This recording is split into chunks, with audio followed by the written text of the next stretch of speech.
we fulfilled our last day by NCAA rule of helmets and jerseys.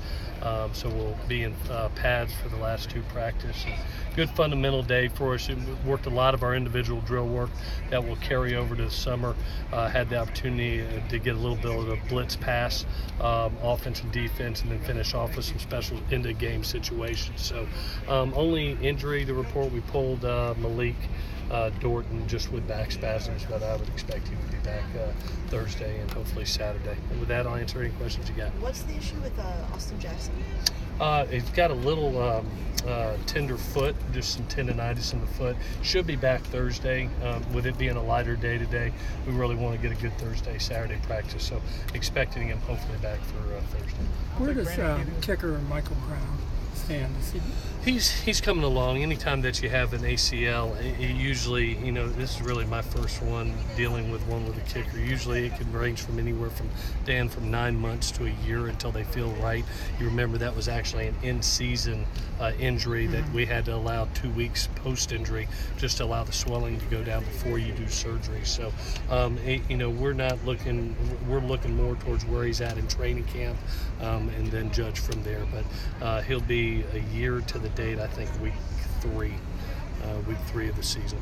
Sounds like Brandon Peely was able to do more stuff today. He was back. Yeah, he's doing well. Anytime you get those big guys that have a back issue, it usually takes 2 or 3 practices and then you get him back. But it was good. He came out and actually scrimmaged Saturday, wanted to be a part of that and did the scrimmage, looked good in the scrimmage, and then was back out here today. So I didn't see anything wrong with him. I expect him to be here Thursday and Saturday. Do you have an update on Stephen Carr? Yeah, Steven's doing really good, kind of ahead of schedule, to be honest with you, from what the trainers and the doctors are saying. Long term he won't actually get into football until training camp, but he is walking right now. We're hoping to be able to get great change of direction by June. He'll be 3 months post-op come June 1st, which is the goal, to maybe jump into strength and conditioning and change of direction, and then it's a 2-month rehab before we start training camp. But right now he's on pace to be full speed for training camp. So he won't do any of the summer PRP stuff? He will do whatever the doctors will allow him to do. It will be more change of direction things. He'll be more with the trainers. Obviously he'll be able to be with Ivan in strength and conditioning, but we'll be very protective of him until he's 100%, especially a skilled athlete in the back.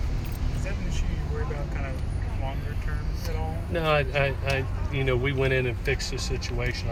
Obviously there was a bone chip sitting on a nerve that's been removed, and now it's just rehabbing from being cut open, and that takes a little while. So there's no long term to it.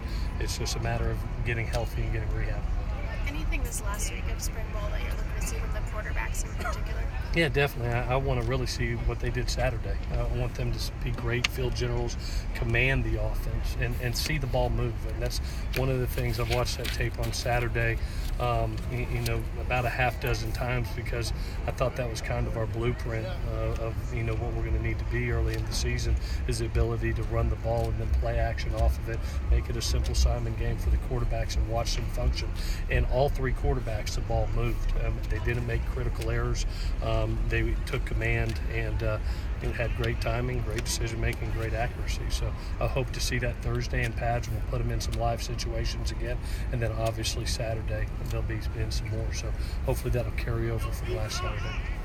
How impressed have you been with the whole group of spring enrollees?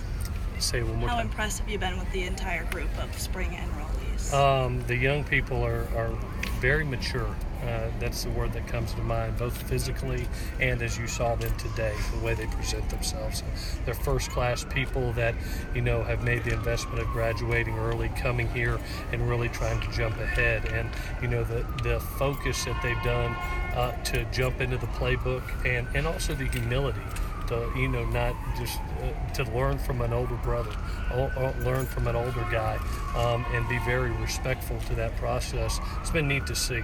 They're guys that are very talented, but their humbleness and the maturity really sticks out to me. And very impressed with them. I'm glad they're here. If you had to single out a position group from the spring so far, who would it be? I've been thoroughly happy with our DBs. I mean, I think they've really come together as a group and a core. You see them cheering for each other. Even though they're in a competitive atmosphere and competing against each other, they're really supporting the group as a whole and playing very well as a whole. Probably as communicative in our team settings as any position right now, and that's going to be something when you talk about the Pac-12 and you think about this as a throwing league. That group's got to be strong for us to be a good football team. But I've been so impressed with the likes of Biggie Marshall. By far his best camp since he's been here.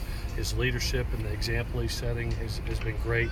Janae Harris being the vocal leader of this group, and then the physicality that Marvell has bring on a day-to-day basis. Those three have just captured some young people and said, hey, follow us. We know what we're doing. We're going to build this group together. And over 13 practices, I couldn't be any more happier. They're the group that's been playing the best thus far. Where has Big E made his biggest impression on you? I really think he's taken the initiative not to be comfortable.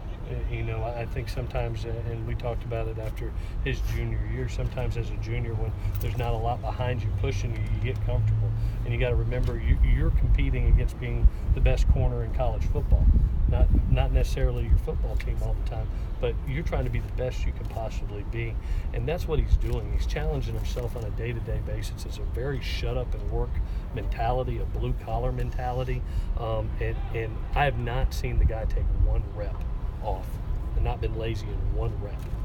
Almost had a huge pick today, and you could see it coming. I mean, as soon as the ball was snapped, I was like, oh gosh, this is a pick. And to see what he's done body-wise, you see how much trimmer he is, how much lighter he is. He's really moving well.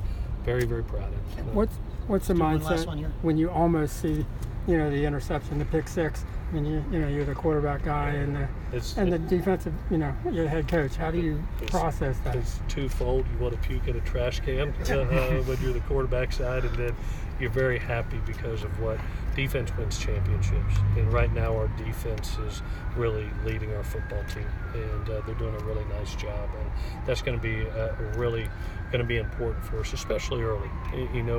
With a younger quarterback, you're going to have to lean on those defense, and they may have to get us out of some tough situations. I really think offensively we'll be fine. There'll be some growing pains, and we'll get better with each and every game. But